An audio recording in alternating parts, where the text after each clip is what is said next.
Are you a LeBron fan, or did you want to see him win? It's so frustrating to be a LeBron fan because, and let me just say, I know it's not really his fault because numbers-wise, he's doing what we have to finally put to bed this ridiculous conversation about him being as great as Michael.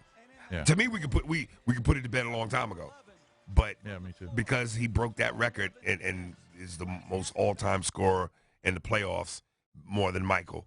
There's this constant. Well, he played more games. Right, him versus MJ. Let's put this to bed now. If he gets swept, this is over.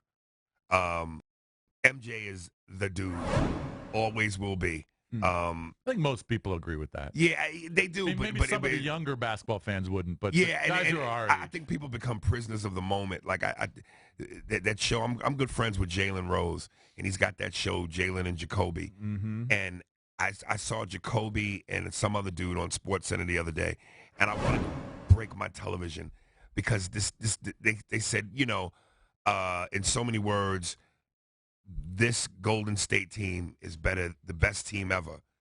How you rate them over the 96 Bulls, Showtime Lakers, Kobe and Shaq Lakers, I'll even throw in the 80s Boston Celtics.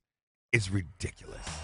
They're gonna win it. They're gonna win a second championship. Well, they're gonna win a second championship. But they championship. have yet to do it, and you're already anointing them the best team believe ever. Me, we've been in these debates as well. I mean, it's ridiculous. We've been doing it for 20 years. Yeah, but if they go 16-0, it puts them in the conversation. There's in the conversation is not the same as the best ever.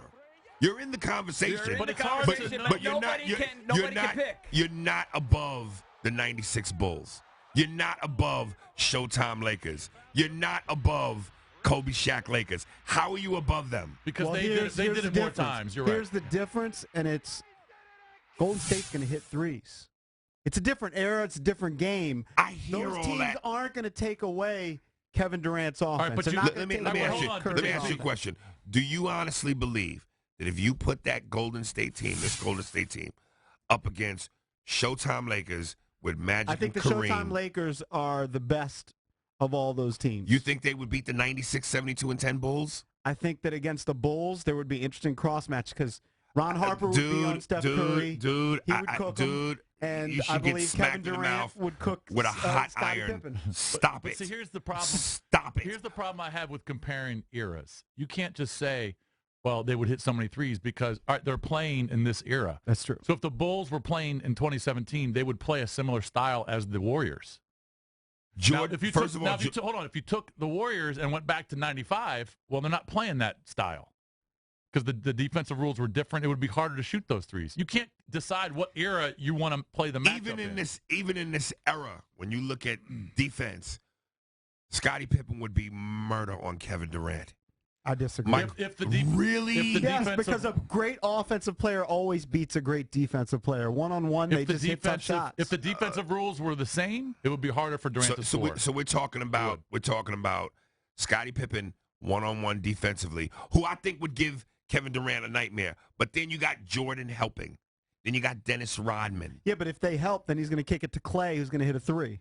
That's the thing. You're not going to help off of Golden State players. Look what happened in Game 1 of this series. A couple of Kevin Durant dunks were because Game 1 of this series against the Cavaliers. Yes, the Cavaliers ran out to the three-point line to defend Curry and Clay, and that led to wide open dunks. The 96 Bulls would destroy this Cavaliers team. I disagree.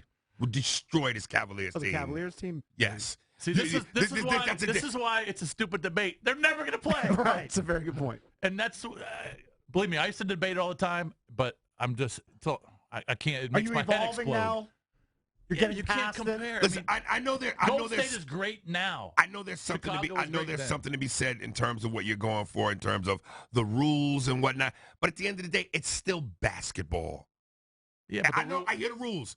It's still. You could hand check. There's certain fundamentals about basketball that, regardless of the rules, still apply. And I love LeBron, but it's almost like if you put it together a gumbo recipe. LeBron's gumbo's great, but there's an ingredient missing that Michael has that makes it perfect. Oh, it's the killer instinct. Exactly. Kobe, same thing. Yeah. That killer instinct. Look, how do you in the fourth quarter, LeBron, not go, our season's on the line, we're looking at 0-3, Give me the damn ball. Do you know the difference between KD Different and LeBron personality. in this series in the fourth quarter? It's 31-11. Now, LeBron didn't play that many minutes in the first couple games in the fourth quarter because they're out of the game, but 31-11 fourth quarter. Do you think he should have had the ball? At the end, I mean, instead of Kyrie? The truth is, Kyrie's the closer. Look at Game 7 last year. Kyrie is the Aries closer. is saying that he LeBron is the greatest player in the game, in the league. Right. You should have the ball.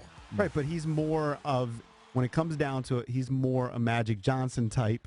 And Magic Johnson wasn't always the closer. Sometimes he dumped it into Kareem. But we have seen where if LeBron wants to,